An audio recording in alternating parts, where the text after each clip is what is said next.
وعلیکم السلام ورحمۃ اللہ۔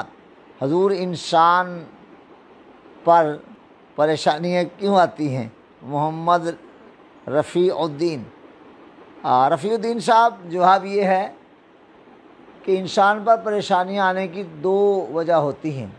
نمبر ایک، اس کی کوتاہیوں پر اللہ کا سرزنش کرنا اور اسے راہ راست کی جانب لے آنا، اور دوسرا اس کو یہ بتانا کہ تم یہ نہ سمجھنے لگ جاؤ کہ میں بڑی شے ہوں، بلکہ اللہ کریم پوری طرح قادر کریم ہے اور وہ پورا دور رکھتا ہے اور ہوتا وہ ہے جیسے اللہ چاہتا ہے۔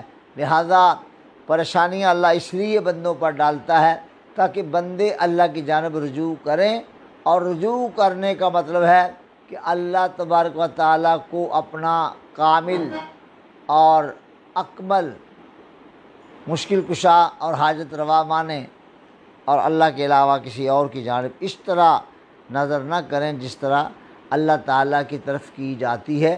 ہاں، اللہ کے محبوب بندوں سے محبت اور ان کے ساتھ عقیدت یہ شرک کے زمرے میں نہیں جاتا۔ اللہ تعالیٰ ہم سب کو عمل صالح کی توفیق عطا فرمائے۔